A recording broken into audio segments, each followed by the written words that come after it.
Välkommen till coronakursen nummer 20! Och nu är det inte ordentliga coronamars, så det kan inte vara coronakroken. Nu är det sommarkroken. Det här var vidare igen och ihop det till blågon. Idag ses jag med Frida, vi ska lära 5 förska blommor. Ja. Det gick.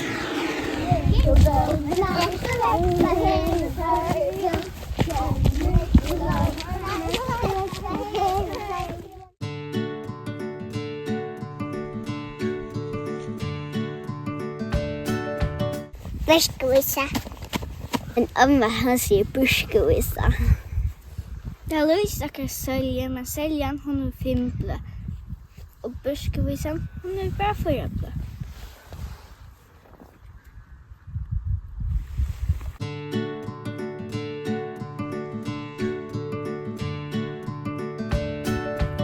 Detta är den vackra hästhäseln. Hon lyser sig inte till vanliga häseln, men hon är klen och stark.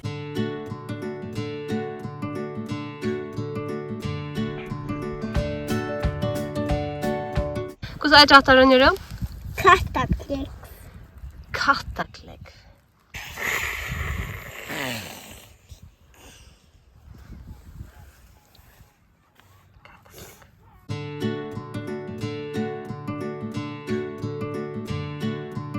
Här är det nekvar mojrefuber.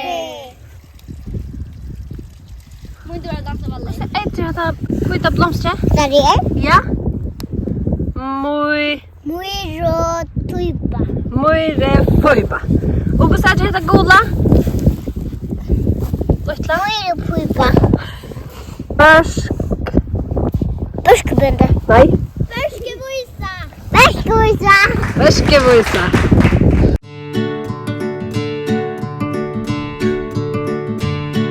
Nu ska jag visa vilken bossmanshatt.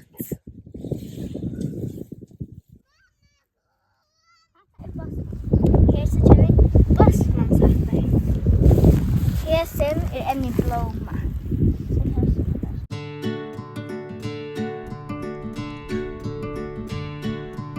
Där här är blomster som vi tar stort lästa namn av ötlen blomster. Snjapplabjalla. Snjattlabjalla. Pengar, punga, blomster. Det är pengar i New Year.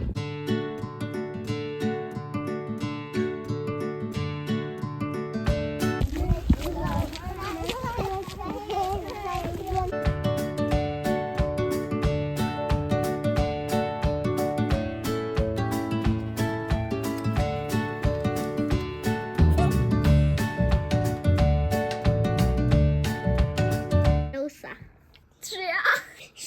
Shopper. No. Rosa! Ja, här är rosan. Så är det enda blomman. Hästhäsel, ja. Till purara. Och så nu. Rosa! Tja, hur svära? Mojrefuipa. Mojrefuipa. Inte att blanda vi fåglen som är det. Snuipa. No. Bossmanshatter.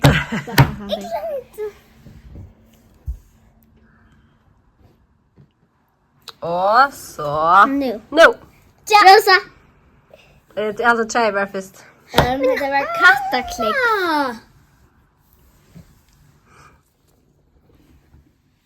Och så. No. Rosa. Vad är rosan? Hata är det. Börskevisa. Buskevisa. Hästhäsel, ja. Börskevisa. Kattaklick. Och bossmanshatter. Och mojrefuipa. Mojrofuipa.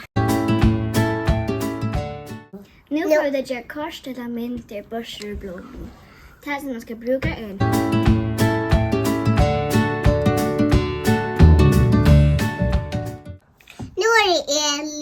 lägger vi ut.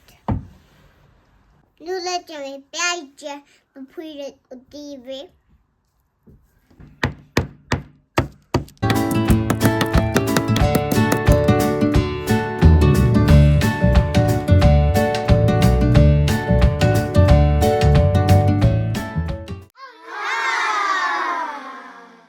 Hej, tack för det. Bye. Hej då, tack för det.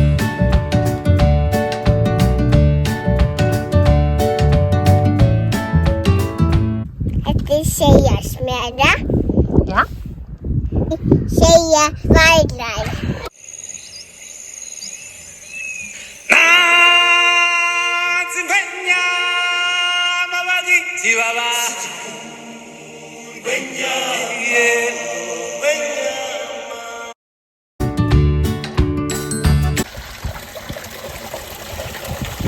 What the heck? Vad säger du?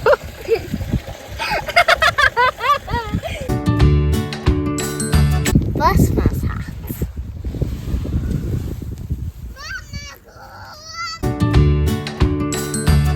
Nu har vi något så jävla spännande. Här är den enaste plantan i färgen som heter kött. Hon är faktiskt flor. Säger du? Hon heter underlövgräs. Hon läser inte den här kötten. Det är blomstrar nu, men det är annars blomstrar annars lilla farva. Hon äter flor i den där plantan. Ja. Så ruttlar de blöjen samman. Ett flor.